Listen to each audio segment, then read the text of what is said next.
Yeah, she has a tarp that she can like stretch as sort of like a sloping roof for if it does rain, it won't rain on her. So she sets up the tarp. She sets up the little camp stove and things so that she can cook the meat that she got off the rockhorn. She has a canteen that after she sets up the meat to start to like no, she does this before she sets up the meat. She refills her canteen with the small spring nearby, and splashes her face, and then she goes over to start that process. She doesn't have any spices or anything like that. She does have a little bit of cooking oil, which is good, but nothing to flavor it. You wanna do a survival check for spices? Seems silly, but I mean, I absolutely could grab some like herbs and greenery, yeah, I'm sure and there's like maybe some edible wild onions and mushrooms. stuff. Yeah, Yeah. I don't think you would need to even roll for that. You've spent time here. I think your time with your master was not spent just sitting idly in a village. You spent time out in the wilderness, I have and that rank in survival for a reason. yeah, as you cook your food and sit back and wait in this dimly lit forest, there's a screen wipe. Connie and her master walk through a forest as their master points out what is edible, what is not. And the two of you talk about this planet and the Force. I think his lesson for the day is only taking what you need to take.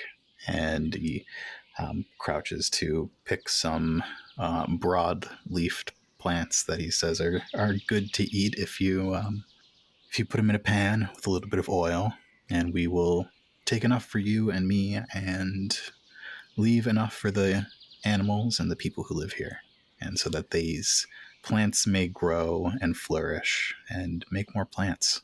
It's smart, because if we take too much, then not only does it go to waste, but it would keep the plant from surviving, being able to continue. It would go extinct. If everybody took too much, yes, that would likely happen. Mm. Luckily, the people of this planet are stewards of nature. They take what they must and leave what they must, and they survive. They're clearly knowledgeable about the greater galaxy. Why isn't there more technology here? That is an interesting question, and perhaps one for you to ask Hakto. The people here don't dislike technology. They like advancement. They enjoy the items that we bring them from off world. They enjoy the comforts that those can provide. But they have a way of life that they have lived for eons. And I personally don't think it is our job to force them to change. The Dracelians are familiar with change, but different change than what we see as progress. They see the changing of the seasons, the migrations of the animals, the cycles of day and night, the moons in the sky, the stars above, a different sort of change.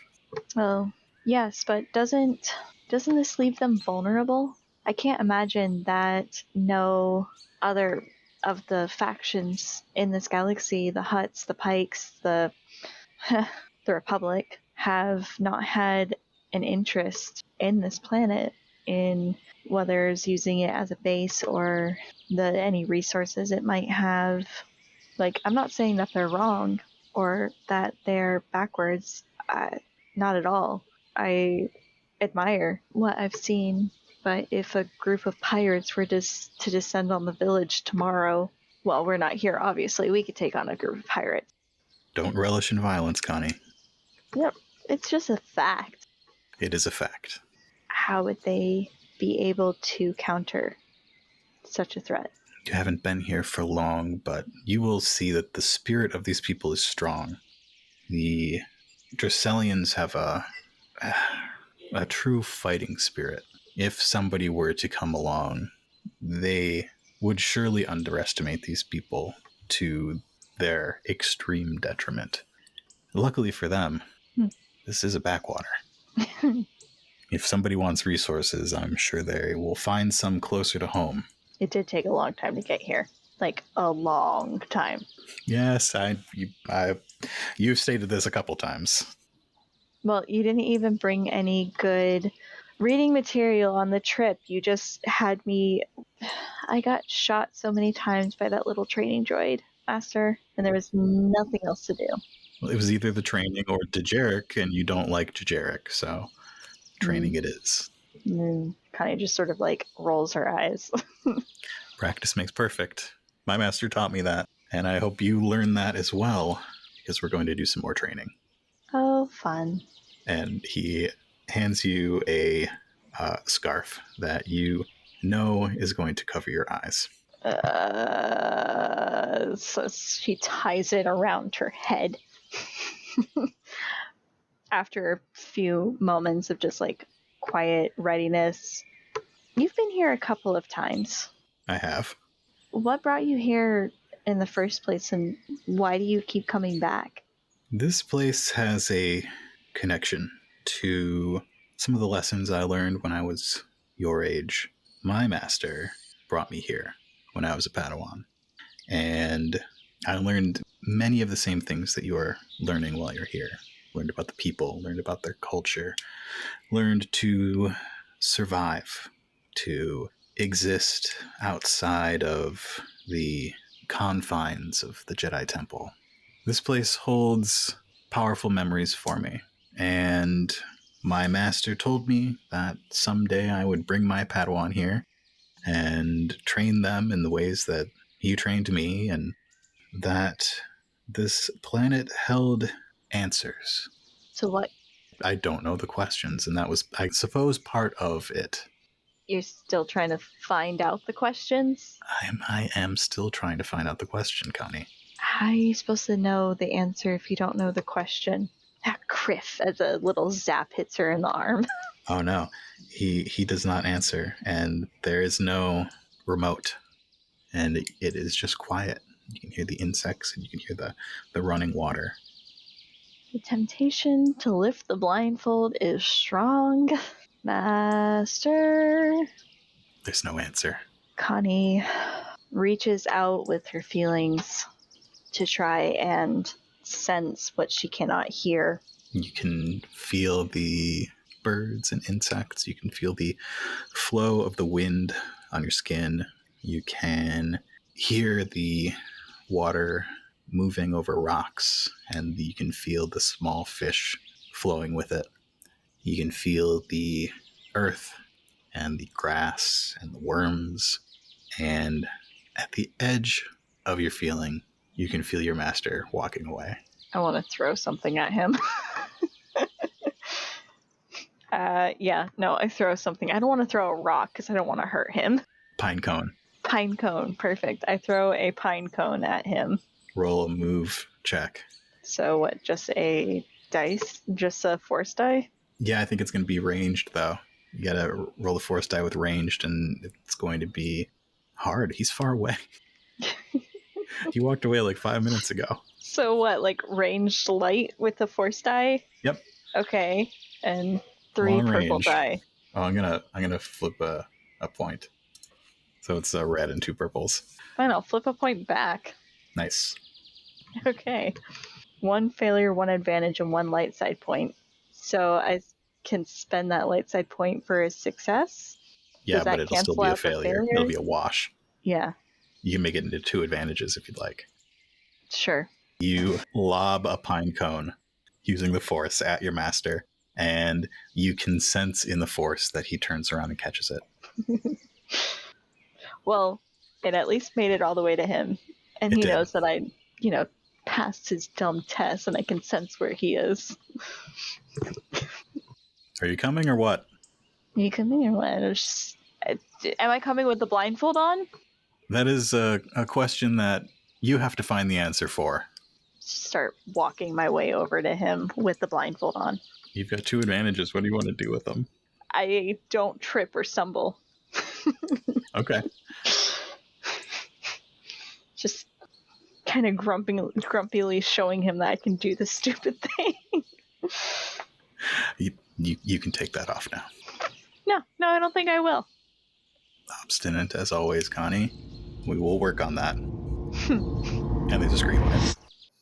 The forest is dark. The stars rise. You can see them through the canopy of trees, clearer than you ever can on Coruscant.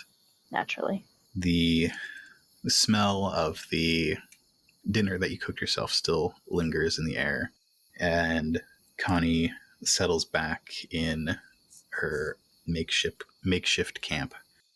I would like a vigilance check from Connie. Of course. Gets 2 reds and 2 purples. That dang cat again. Boost I, because I know I'm being hunted.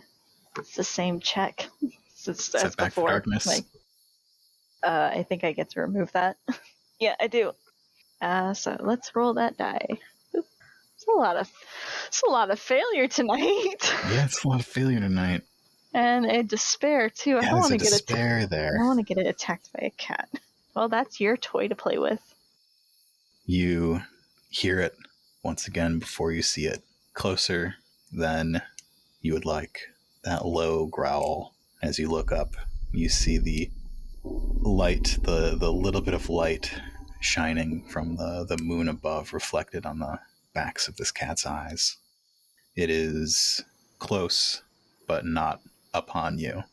You can see it slowly making its way around your camp. As you get eyes on it, you can see its dark shape blotting out the lighter trees and rocks behind it as it moves. What is Connie's reaction to seeing that this cat is back? Well, I don't have a rock horn leg to give you this time. Hand on lightsaber, because it's never far away. You didn't have extra meat? These animals were large. I mean, I do, but I kind of need that one. Do I need it more than my life? I feel like whatever, morsel that I would be able to, pull from my stores is not going to be enough. As you keep your eyes on this cat, it makes its way around your camp and moves behind a tree, and you lose sight of it. I don't like that. Lightsaber is ignited now. It's illuminating the area around from dim light to slightly less dim light. As I stand, I just What color is Connie's lightsaber? Connie's lightsaber is a green verging into yellow. Yeah, that makes sense. Yeah. The green glow of your lightsaber washes the space around you with this green-white light, this dark shadows cast behind trees and rocks, and you hear a clatter of stones behind you, and turning, the cat's face is a foot from yours. It opens its mouth, its fangs long and sharp, and it roars at you. I think I'd like a fear check. Is that discipline? That is discipline. I will flip a point to upgrade my discipline. So 1 yellow, 1 green. Against 1 red and 1 purple with a flip. Cool. I am still interacting with an animal or beast, so I do get a boost die. Yeah. Okay. Yeah, that's 1 success and 1 advantage. I snarl back. And the lightsaber is in between me and the cat. You can see that green glow reflected on the back of its eyes, almost giving it a supernatural look. And as you don't flinch from its roar, it backs off. And you hear the clattering of rocks as it moves off down this outcropping that your tent is near, and then it's silent. Don't trust that. Connie probably doesn't sleep that night. Nope. I've got a dangerous predator. A little too interested in me. And there's a screen light. The weather's getting warmer, and the nights are getting shorter on Coruscant. The summer rains have been moving in, and as we fly over Famba Avenue, we see a mechanized thing, hulking, tall, with a wide horn on the top of it. The person inside shouts, "You can't do this to me! I built this city!" And the arms of this mech begin to wind up. He brings them back. He's going to punch it down at the ground, ruining this street, ruining the city, causing havoc. All right. And is Park You tell engaged? me. Well, yeah. What do we? Do we see like the shadow of Park just go over the scene? Yeah, you see the shadow of Park sailing through the sky just above, and I think with his and most of this flying happens because Park has a handy tool called a whipcord thrower, and also Park's force sensitive, so some of the more ludicrous maneuvers I think are aided by the force. And I think the shadow flies over this thing, and he retracts the whipcord thrower, and it's going to do like a flip over high above this mech like guy and try and maybe land on its shoulders.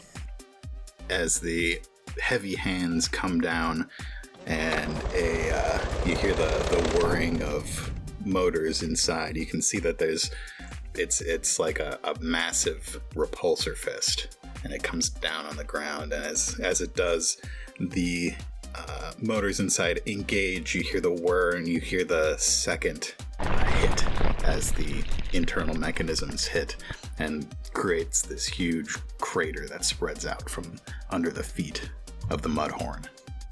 Okay, and is he gonna land on this guy's on top of this guy? Sure. Do you have to do a check, an athletics check? Nope. Coordination? Okay. And he lands and says, "Easy there, big fella. Don't you think Coruscant has enough potholes?"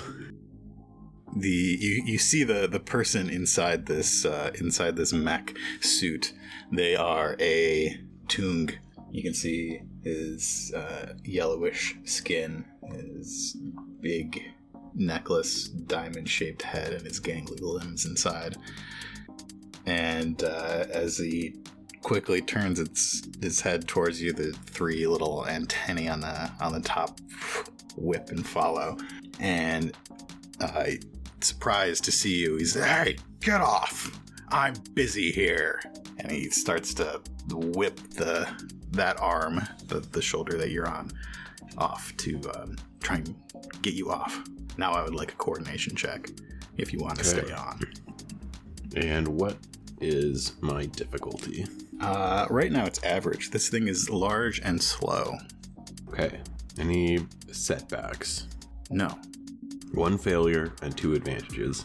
As he whips the Mudhorn to the right, Park goes flying off of it, and that arm then goes banging into a streetlight, and the thing bends. What do you want for your advantages? I think Park is very graceful, and as he flies off of this thing, he lands softly on the ground, and maybe it's like, what are you thinking? Do you want the street lamp to like bend around the arm and get stuck? I kind of thought for 1 or 2 advantages, maybe like when Park landed, Park's kind of got tech knowledge, and maybe his plan of attack was to just like unplug a couple of like key circuits on this mechy thing. So can maybe like he unplugs something, and one of the arms is kind of like drooped down, like not connecting fully. I think, yeah, as you are flung off, you grab a couple wires and unplug them, and you see the hand on it as it swings and hits that lamppost. The fingers are like twitching out of control. It turns in the street in your direction, and you see the steam bellow out of the front of it, almost like out of 2 nostrils below the big horn on top. Okay. And you see that it is preparing to charge at you, get you out of the way so it can wreck more stuff. Okay. And Park is going to try and dodge out of its way. And I have a thing. I have the skill dodge. I don't know if it's really gonna be like that good or cool, but I might as well do it. Well, here's what's going to happen is it's going to charge you. And what does your dodge do? Dodge, let's see. It's a dodge incidental to suffer a number of strain, no greater than the ranks of dodge, and then upgrade the difficulty of the check by that number. Okay, so you want to take 1 strain? Sure. And upgrade the difficulty of the Mudhorn's check. It's a much easier way to phrase what I just read. Okay. Any reason the Mudhorn might have any Setbacks? setbacks? Well, it's not going to be able to use that hand if that was going to be part of the charge, which I guess it's not. I can't think of any reasons. Okay. Well, it hits you. Wow. It charges at you, horn first, and you are hit by the heavy weight of this machine as it pummels you down the center of this road, and I think Park goes head over heels. You're going to take 7 damage minus your soak. It's a lot of damage. I A like lot of it. soak. I do. I have way too much soak. Yeah. Oh, yeah, no, it reduces by 1 every hit you take. Right. So right now I have 6 soak, but next hit I would have 5. Yeah. So I'm only going to take 1 wound, but this is my reflect bodysuit. Yeah. So as you do that, I think it hits you and... Oh, you tell me, because it got a threat. As this raging rhino comes at you, how do you possibly reflect 6 damage away? Yeah. I think it's one of those things where I think it's ridiculous, but Park he's smart, he's techie, he's a little guy, he's also very strong. You know, he's a brawler, he's a melee guy, he can fight. And so I think that this horn, this Mudhorn mech hits him, and like there's some initial pain when the force of this guy hits, but Park like basically approaches it like a linebacker in football and just takes the brunt of it and is like pushed back like across the Duracrete street. But I think like after a few seconds both of them come to a halt, so he's kind of like taken all of this force and reflected it back at this mech. And as the 2 of you come to a stop, Park just reaches in and he grabs some wires and pulls them out. That's your threat? Yeah. Okay, so yeah, some more something powers down on this guy or starts like malfunctioning a little bit. Hey, no, stop it. I'm in the middle of something here and you're messing it up. Have you been properly instructed? Have you read the user manual for this? I wrote the user manual for this. So is Park going to get to make a move now? An attack? Do whatever it is you're going to do. I want to leap over this guy, and I want to use my whipcord thrower to... I'd like to like tie the 2 hands that I've kind of powered down together so that they're like tied behind its back. That seems very like... that would be a very difficult thing to do, but Park has very experienced with the whipcord thrower. So we need your whipcord roll. Okay. And you're going to need 2 advantages to ensnare. Let's see. It's average. 2 purples. Can I get a boost because the things I'm trying to ensnare are their defenses are lowered because they're malfunctioning? You can have 1 boost. I get 1 boost. Any setbacks for me? No, not yet. Okay. We'll see how this goes. All right, I got 2 successes and 1 advantage, so that's not enough for me to ensnare. No. But can I do some damage with my 2 successes? Yeah, what do you want to do? He tries to do what I tried to do. Tries to tie some stuff up. And Does he like... How does he get back there? how does he get He's back not there? just going to run around the back. No, Is he going to no. like climb over the top? Yeah, he's gonna like... So he pushes the shoulders of this thing down towards the ground and does a flip over it. Maybe as it comes down, as he pushes down, the horned head smashes into the Duracrete and does some damage to this Mudhorn man. So now he's kind of sailing through the air and he's kind of behind. I think his advantage is that it's going to take a maneuver for the Mudhorn to be able to, like, engage again. Is he sailing through the air, or is he, like, actually on the back of it? And now the Mudhorn's got to go. Okay, fair enough. Okay. Yeah, it's very difficult. Yeah, so he's on the back of this mech, and the Mudhorn's the Toong inside is like reaching around the back, trying to grab Park off of it. And I think he unable to do that. He just begins to try and spin just to shake Park off, and I'd like a coordination check. Okay. And what is average? Average, but before we do that, we should roll some force dice to get our destiny pool. Okay. I got a dark side. I got a light side. And I'm going to flip my dark side to make it a red and a purple. Okay. I got a failure with an advantage. So it spins and spins and spins, and Park just flies way off. My advantage. Does he get dizzy from all the spinning? Is the Toong now dizzy? Yeah, we switch to the view of the interior, and as it stops spinning, the Toong keeps spinning in place. It's making me dizzy. Great. So now that it's dizzy, Park gets up from being tossed and is gonna make another attack. What am I gonna attack with? Should I do a hard, intense brawl?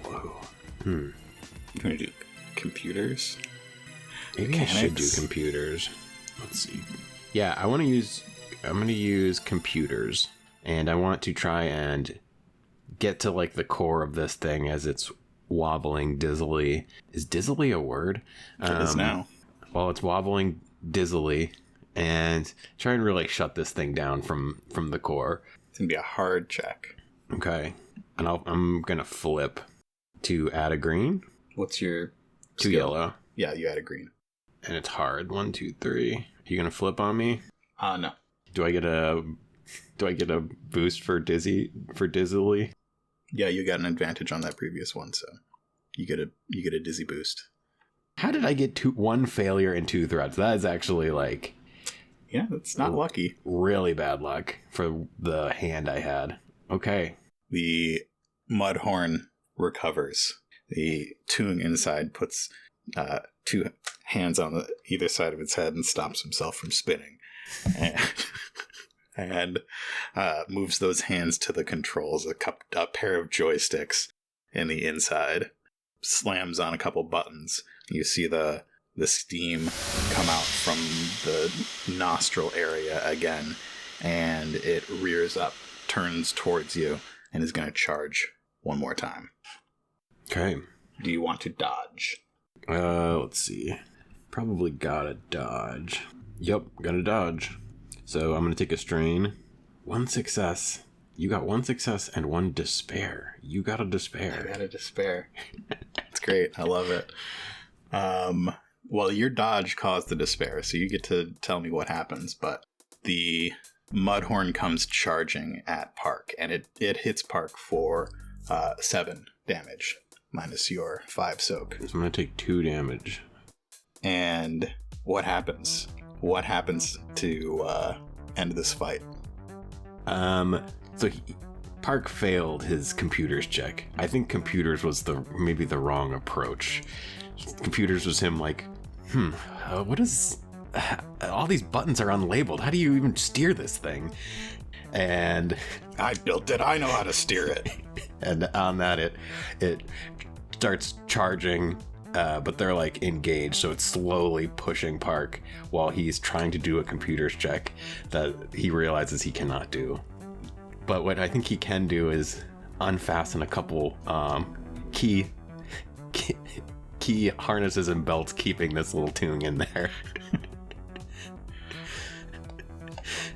And I think this thing starts building up more momentum as he does this, and it hits a guardrail on the side of the street. Of course, yes. And it catches Park a little bit in the hit, but as it hits the guardrail, the Toong just flies out of out of the cockpit, going head over heels, flipping over and over, and into the through a glass window of a nearby shop.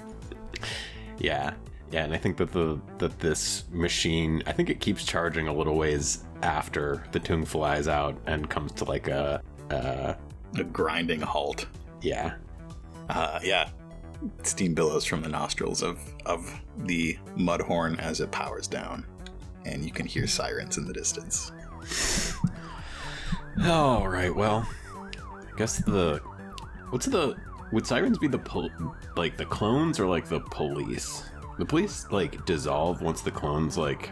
No, there's still Coruscant police, but in this sector of Coruscant, it's mostly clones. I think the clones can take it from here. Don't get yourself in any more trouble, buddy. Stay away from big machines that could hurt you and the friendly citizens of Coruscant. And do you wrap them up? Yeah, wrap them up. Turns to leave and is almost like, wait a second, and just turns and... And then you whipcord throw her away. As the clones arrive, they inspect the damage. There are a few with data pads looking over the ruined areas of the street lights, the buildings, and they take this Tung into custody.